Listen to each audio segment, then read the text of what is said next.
On your road to success, you're going to be plagued with imposter syndrome, self-doubt, and things that are holding you back. Welcome to Fordify Live with your host, Ford Saeks. So what does it really take to be successful? We're all plagued with these things. And to help explore details and strategies on how we can elevate our mindset and overcome imposter syndrome, and for those of you that may not know what that is, we're going to discuss on this episode, because maybe you don't even call it that, but you've probably experienced that, or maybe are experiencing that now. Now, our guest today is Maureen Zappala. She's an expert, keynote speaker, and strategic advisor on helping people overcome imposter syndrome to use their best self. So she works with organizations to do that. But you've got an interesting background. So Maureen, welcome to Fordify Live. Thanks, Ford. Yeah, my background is interesting. You know, if anybody's ever said to you, what are you, a rocket scientist? I can say, yes, I am. So tell our listeners, for those that may not know you, how did you get to where you are now? You know, speaking on stages around the globe, helping organizations transform this topic, which, you know, people either know what it is or they don't know what it is. But before we get into what it is and how to overcome it, how did you get to where you are now? I mean, you worked at NASA. I mean, tell our listeners a little bit about yourself. Yeah, I worked at NASA in Cleveland, actually. A lot of people don't even know that NASA is in Cleveland. I don't know if people in Cleveland know that NASA is in Cleveland, but there's a center in Cleveland. I worked in the aeronautics directorate, which is mostly aircraft propulsion, but aircraft propulsion, rocket propulsion, basically the same. So I call myself a rocket scientist. Worked there for, 14 years or so. Loved it. And then it was just time to move on to something else. So I left NASA, raised a couple of kids, and then through a long story, which I won't go into, I'm now a speaker speaking on imposter syndrome. I got my start teaching Sunday school in my church and found out that I had a talent for just presentation, telling stories, entertaining people.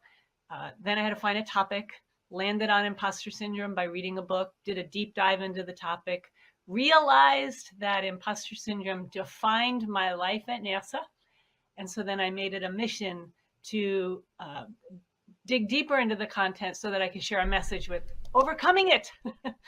Yeah. So my definition, I'd love to hear yours. My definition of imposter syndrome is where you have self-doubt. You start comparing yourself to everybody else, or maybe you're trying to pursue a dream, and instead of just going full force towards your dream, you start comparing yourself to other people, maybe social media, maybe what your friends and family or a circle of influence are saying. And so it creates that self-doubt that says, well, why can I do that? Like for me, I'm a business growth keynote speaker. You know, there's 3,500 members in the National Speakers Association. There's 100,000 other speakers, trainers, and experts in the United States that aren't even in NSA. And every single one of them could probably speak on business growth or overcoming obstacles or critical thinking. And so when, as a speaker, speakers struggle with imposter syndrome because they're like, well, why should someone listen to me? I'm not as good as that next person who sold 61 million books. But it also happens in organizations where people don't use their best talents to apply themselves in their positions. So that's my take. I'd love to hear your take. Yeah, you nailed it. In a lot of different, there's a lot of symptoms with imposter syndrome, and you touched on many of them. But the overall definition of imposter syndrome is this chronic self-doubt, like you mentioned, where you don't believe your own press. You don't believe that the success you've created, the experience you've accumulated, the awards, accolades, you don't believe that they're really because of your innate talent, skills, and abilities. You externalize it. You attribute it to outside circumstances like luck or timing. And that causes you then to think, well, if I got the success randomly, I can lose the success randomly. So you live in a constant state of, do I really belong here? Do I measure up? Do I fit in? Can I continue this success? So it leads to all kinds of distorted thought processes, holding yourself back, second guessing, looking around, compare and despair, all the things that you mentioned, for sure. So when you work with organizations and you go in to help them empower their teams, build strong cultures, I know you work in leadership and you help people build strong teams and obviously improve communications. What principles or tactics can you share with our listeners? And we're live right now on Facebook and LinkedIn and YouTube and a few other places. And this episode is also the Business Growth Show podcast, available on your streaming platform. So please go like and subscribe and give me a rating. All right. So let's get those ratings up for the Business Growth Show podcast. If you have comments today, you can enter them. We'll be looking at those comments and responding in the chats, whatever streaming platform you're on. So back to you, Maureen. What can people do now that they know what it is? I know everybody experiences it at some level. What are some ways that they can use? What are some principles or tactics that they can apply and develop to help them navigate through imposter syndrome or self-doubt? Same thing. It is. They're very similar. It's bigger than just plain self-doubt, because we all doubt ourselves when we're trying something new. That's normal. Imposter syndrome goes much deeper and it's much broader. But here's the thing about imposter syndrome. It not only affects individuals, like you said, like it's a very personal, quiet, intimate, internal kind of conversation, but it causes you to act in certain ways then that affects the organization. And that's where the problem is, because the strategies that people use to cover up that, oh my gosh, I don't fit in, what will happen if they find out I'm a fraud? The strategies you use to cover that up are the same strategies that make you look like an absolute rock star. So to an organization, to your boss, to your supervisors, you're like the best thing that's come down this, that come down the highway. You are an overachiever, you're a multitasker, you're the go-to person. The problem is that you're living in almost chronic stress, and you can't enjoy the success that you've created because you're always living on the edge of, I got to keep measuring up. So from a personal level, it's very destructive. But from a systems level, you don't know when that person is just going to stop or quit or cave or just not show up. It's just, they're running on empty, and you don't know that. So the strategies that I teach, definitely individuals can use them. I teach them how to rethink their thoughts. I teach them, I don't have to teach them this. They know once they realize, oh, it's not just me. And when you realize that there are other people that feel it, oh my gosh, that just totally disarms the power that it has over you. But from a systems point of view, from an organizational point of view, I like to teach leaders kind of it's like a language translation. What you see in your employees is not really what they're thinking. So when you see somebody who is multitasking, you have to realize that maybe they're doing it out of that panic inside of them, that they don't know exactly what work to do, so they're going to do everything, and somewhere in that pile of work is the right work to do. So that's why they look so efficient and productive, but inside they're really panicking. But as a CEO, I don't care, right? I mean, I do care, just for the purposes of this recording. Yes, I care. But at the end of the day, I want people who are achievers, who are performers, who are self-starters, who are intrinsically motivated, who are willing to do that.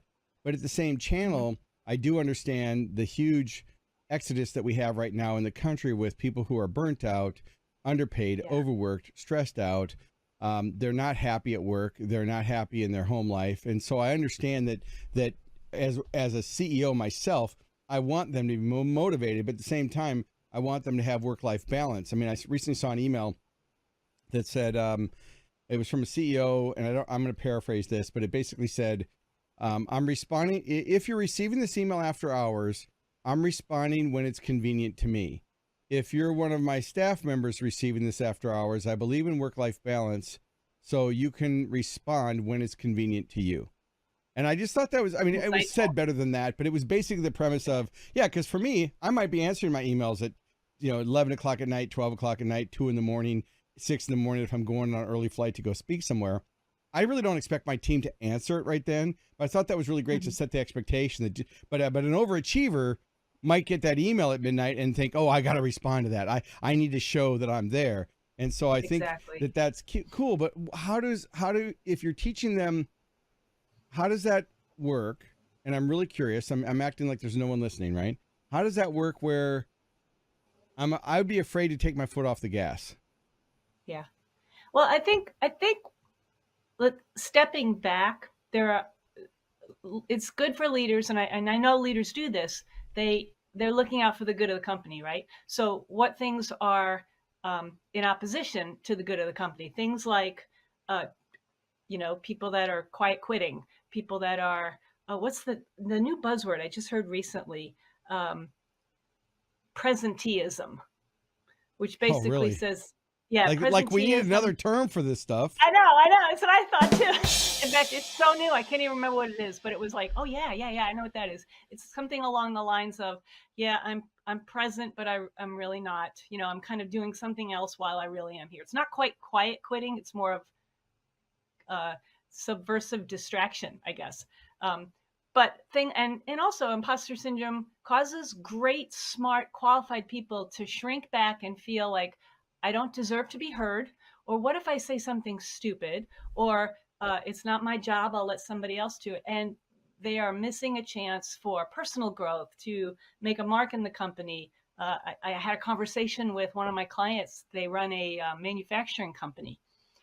And he had a light bulb moment. He was the CEO. He had a light bulb moment. He says, "Oh my gosh, I mean, there's people that are looking frontline at the manufacturing at the front at the line, the manufacturing line, seeing something that could be a problem, a safety problem, a quality problem, a productivity problem, and they're not saying anything because they're afraid to. Oh no, we can't have that."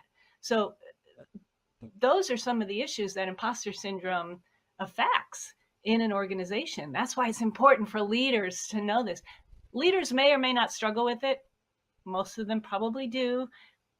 They may not want to talk about it, but they need to lead people who have it, because it affects their bottom line. It affects, it can cause conflict. It can cause lack of innovation, lack of, the healthcare costs, people that have anxiety, or, the physical issues that cause them to call off work. It goes so deep. It just tentacles into all areas of company. So are there any exercises that you can share, assuming that our listeners today are saying, okay, they've got their pens and pads out, they're ready to take notes. They now know that what the symptoms are, what imposter syndrome looks like, whether they call it that or not. It's where, you experience self-doubt and the things that we've talked about. So now what's on their to-do list on that they can take personal accountability for their own role? What are some things that you recommend that they listen, watch, or do? What is the way out? So if they go, like, and the reason I'm asking this question is I create resource notes, I create cocoons, and I have I create videos to myself or audios, or I go into my phone and I open up notes, and I have strategies on all different types of things. How to open up a keynote, how to create interaction, how to add humor, how to overcome this, how to improve communication skills, how to deal with a disgruntled customer, 5 steps to diffuse a disgruntled customer. So I like these systems, right? I like tactical, practical systems. So what's a personal so that individual can do who's listening to this episode, who says, okay, great, I get it, but now what do I do? Yeah. What do they do? Great. I was just talking about this last night with a friend. Do you remember years and years ago, decades ago probably, the safety campaign, Stop, Drop, and Roll? No, I was too young. I don't remember. Oh, that. you are not. I know Yeah. we're close to the same age. But Stop, Drop, and Roll. It was, Yes, if you're on I remember fire, Stop, Drop, and literally Roll. on fire, you stop, you drop, and then you roll and put out the Right. exchange. Flame. Very, very, catchy little 3-step. And so last night I was talking with a friend about imposter syndrome and about what exactly the same thing. What can I do? And I said, stop, think, and rethink. It's like, oh gosh, Maureen, that was pretty good. You stop where you're at. What we are so, we're disciplined in a lot of areas in our lives, Ford, but sometimes not in our thought life. And we just have a thought and we just let it go. We just let it take us where it wants to go. And a lot of times it's driven by emotion. And oftentimes imposter syndrome is driven by the emotion, the fear of being found out. So I say, stop in that moment. Think about that. Think, why do I feel that way? Where did that assumption come from? Where did that thought come from? Did I learn it? Is it truth? Is it fact? Is it fiction? Is it feeling? Is it, where did it come from? So you think, and then you rethink. And in that rethinking, one of the questions you ask yourself is, well, what would happen if I acted differently or thought differently? And then you just do it. You just think differently. I know it sounds so simple, and it is. It's not always easy, And it is an ongoing disciplined rethinking of your thoughts. But all imposter syndrome is born out of our thoughts. So if we control our thoughts, we can control our actions, which of course control the results. Yeah, it does it. So yeah, I always say Stop, that, think, and rethink. the behavior change, right? So you have a trigger, something happens, you have a trigger, then you have a thought that association to what that trigger means, and then you go back into your resource about what action you're going to take. And if you're not taking the right action, then you're going to get poor results. And it's that success cycle that reinforces the negative or it reinforces the positive, depending on, and we're all on it on everyday communication. So I really like that stop, think, and rethink because, for me, I'm always on, right? It's full speed ahead. Let's charge. Let's go.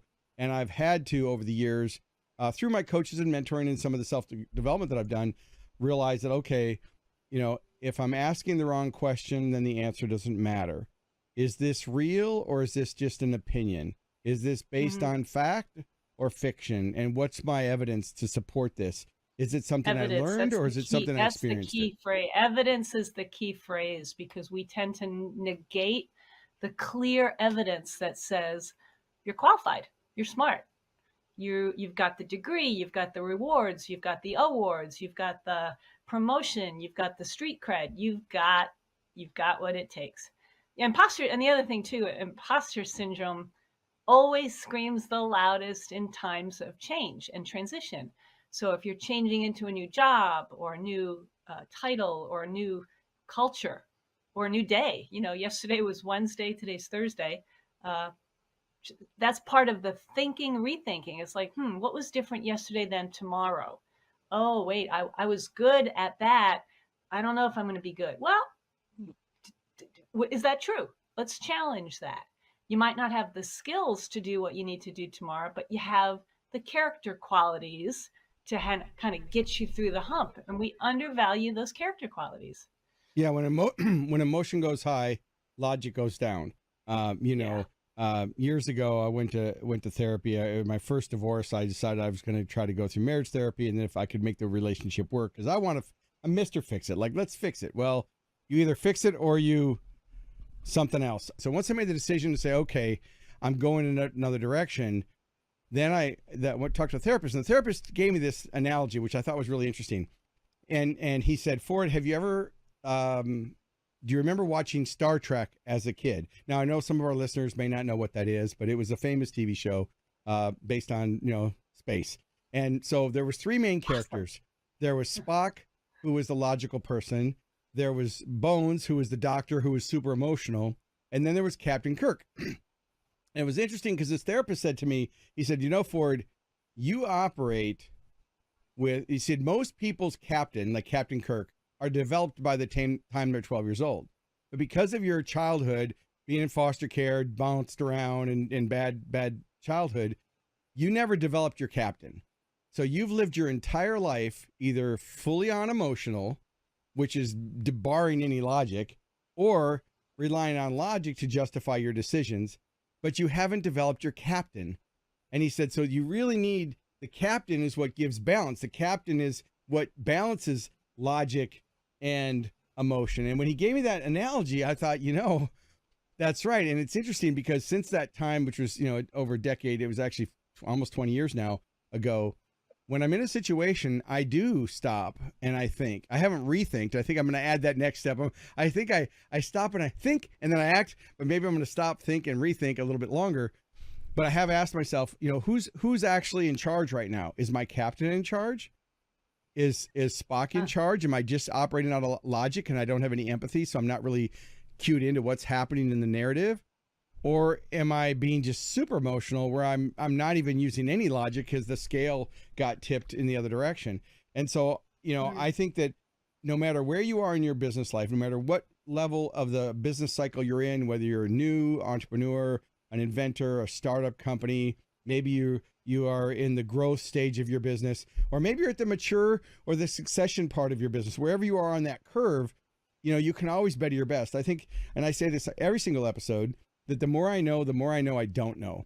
And one of the great things I like about doing these podcasts with great experts is I get to get my own little personal therapy session, right? I get to meet with those experts, and also we do share great value with our listeners and viewers. But so I don't know. I just know that the action step for me, the first one's going to be stop, think about what's going on, look at the evidence, and then rethink, and then if I don't know if I'd add another step in there, but I like to be, from a marketer, I see that as a test, and I want to see what the results are to see if the evidence works. And typically it's never as bad as I think it is, right? No matter what my self-doubt is. So true. And I've had people get stressed about presentations. I've worked as a speaker coach to people who are presenting keynotes, and they're just stressed out. And I'm like, it's 45 minutes. You're going to get through it. It's going to be fine.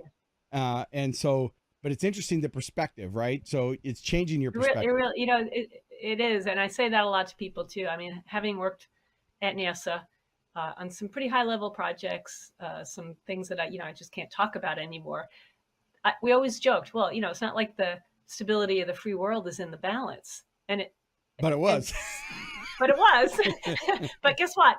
In my world today now, it's not. So right. I say that to friends. Look, really, the stability of the free world is not in the balance. It's not really a rocket science. It's not really brain surgery. So you'll be fine. So yeah. Yeah, I think and I was talking to Dan Thurman, who's another expert I've had on my show before, and we were talking about how social media influences how people think, because I mean, if you watch what's going on in the news right now in different countries and the political environment we're in, and just all the change, the disruption in certain industries and the ripple effect that technology has, and now with the not the invent, but the more mainstream adoption of AI and AI disruption tools, which are certainly going to transform everything that everybody thinks about. I think it's going to be just totally disruptive. I've even got a new book. It's called AI Mind Shift: Unleash the Power and Avoid the Pitfalls. And again, you and I talked about that in one of our little masterminds. And so in writing that book, it all goes to that mindset, because it's a shift in what people believe. And it's the same with imposter syndrome. There's evidence everybody can justify their decisions, right? Since I do sales training, everybody makes a sale emotionally, and then they justify it logically. Years and years and years ago, I think it was, long time ago, when Hummers first came out. And I know they're bad for the economy or the planet, but let it go, everybody. But when the Hummer first came out, I wanted to teach my son about prosperity, my son Logan. So he was like 9 at the time. So I woke him up on a Saturday and I said, hey, we're going for a trip. So, he jumped in the car. Where are we going? I said, I'm not going to tell you. So we drove down to Oklahoma City. We went on to the Hummer lot where they're selling Hummer vehicles. And I told him, I said, go pick out whatever car you want, whatever color you want, whatever features you want. That's going to be our next car. And he's like, well, don't you want to know how much they cost? And I said, we're not making the purchase decision based on price. We're based it on value and the experience. So we went through the whole exercise, and I bought the car. And, it was $90,000 or whatever it was at the time. So I'm driving away with him in the front seat, and he's happy because he picked out the bright yellow one which is obnoxious. It was obnoxious yellow with chrome wheels and all this stuff. And I remember driving home thinking, I didn't tell my wife that I was doing this. Now it's my money, right? I mean, it's our money, but I mean, it was my money, but it was just like interesting because all of a sudden emotion went out the door and logic started coming in. Okay, well, I can take us on trips. We can go camping. We're safe if there's a thunderstorm. And I started coming up with all this logic, which is just basic BS, right? And it was just really interesting how we justify our decisions. Well, the same thing happens if you have some success. Sometimes you justify that it's successful. And when you have fears, you justify and you say, this is what you think of the worst things that can happen. But in reality, those things usually don't happen. Exactly. They're illogical. They are irrational conclusions. So I jumped over that part about Dan Thurman. One of the things Dan said about social media was he said that people only focus on what's right in front of them. So right now you're listening to this podcast. Hopefully you're not driving. If you are driving, keep your eyes on the road, right? But they're focused on what's right in front of them. And most people, like when they're trying to do social media or content marketing, and I tell people they should do more content marketing. They should share their expertise regardless. It doesn't matter whether in pest control, or insurance or financial services or banking or dentistry. It doesn't matter. Content is how we are experiencing the world right now. And every business owner needs to create more content. But people always, in the beginning of it, are scared to put that content out because it might not be good enough. It might not sound smart enough. It might not be alignment. And what I've showed them is being authentic is more important than being fancy. And that if you can just show up as yourself and add value. So my primary question is, how do I add more value? How do I add more value? How do I add more value? And then of course, the second question is, and make a profit, because I don't think there's anything wrong with profiting from it as long as you're adding the value part. But he said, this is what we call a long road to a tiny house. He said, social media is like a parade. People only focus on the float that's right in front of them at the time. And as soon as that float goes by, a new float's there. And as soon as he said that, it just kind of clicked that, so, I do these episodes once a week and I repurpose them and cut them into clips and use them on other places. And my team helps me with it. And at first I was really worried. Well, wait a minute, I have to see every single clip. And I'm thinking, I really don't. Because, one, it's not going to millions and millions of people. It's going to, thousands. And two, it's good credit. It's good value. So rethinking is really important. And then, so I actually experience and overcome imposter syndrome several times a day. And I'm sure the people you work with. It's definitely, it's not a once and done thing for sure. You don't cure it, but you can control it. You can definitely mitigate it a lot.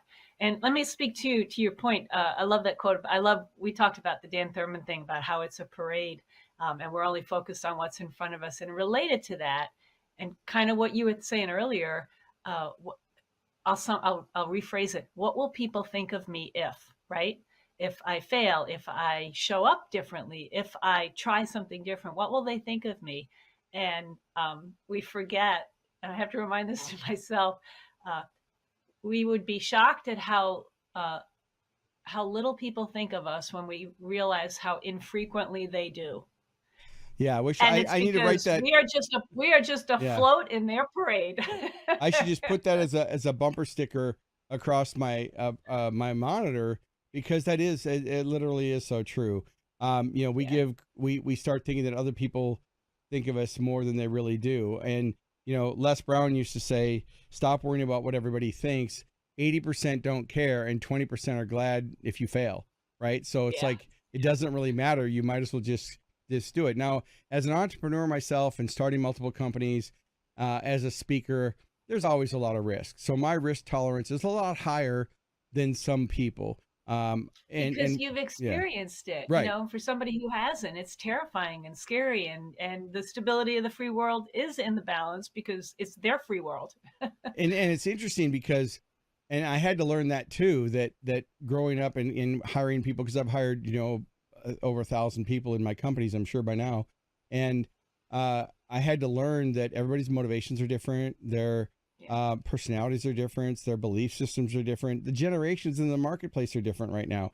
And I think that we're only going to see more happen as AI gets introduced, because it is going to be another species. It is going to be involved in everything. Right now, it's answering phones. It's taking fast food orders. It's answering customer complaints. It's actually providing real dialogue. It's providing therapy. It's providing a lot of different things. So I as an entrepreneur, I look forward and I say, how are you not going to have imposter syndrome when you're competing with an AI that's 400 times smarter than the smartest human? And I think that what the next question comes to my mind is, I think it's going to make the personal interactions even more valuable, because I think it's even going to be harder and harder to know what's real and what's not real.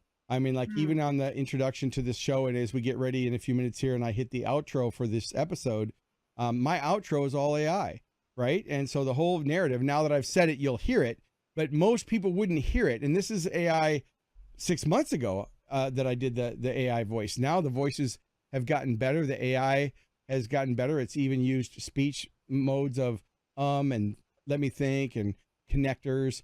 And so when it comes to imposter syndrome, I'm just wondering, you're going to have a whole new keynote, because you just totally read my mind. I'm thinking, oh my gosh, I've got work to do. Well, I think what's important is for you to introduce it. I think it's going to make you timely, topical, and relevant, because I mean, if you're worried about what the competition thinks or what another person thinks, imagine what's going to happen when your job can really get done faster by AI. And I've said this, I don't think AI is going to replace every position. Certainly I hope not humans yet, but I do think it's going to replace humans not using AI. And, you know, people need to understand that it is impacting every area of our life, whether you know it or not. And AI is not new. You know, Google has been using algorithms for decades, and there's been AI tools out there, but it wasn't really mainstream. Okay, I'm going to go to, ChatGPT or Gemini or Copilot or one of the other large language model interfaces, because there's thousands of AI tools. I mean, every single day, I have an AI tool that I'm using right now. I'm doing a webinar coming up, and when they register, it's going to a thank you page, and the thank you page is going to say hi, and it's going to insert their first name and then give them a private message. So it's going to look like so Maureen, if you signed up, it's going to say, "Hey Maureen, this is Ford. I'm so excited that you joined." And you're going to be like, "How do you create that video?" So I just think that imposter syndrome, I think I know you've got a new book coming out. I encourage you to have a new chapter in there, at least, about the impact that AI is going to have on belief systems. Because, when it can do something easier, better, and faster, people are going to have to learn new skills. It's going to replace jobs, but it's also going to create a lot of opportunities. So as an entrepreneur, I'm not panicking, because I look at everything as an opportunity. That's just my belief system.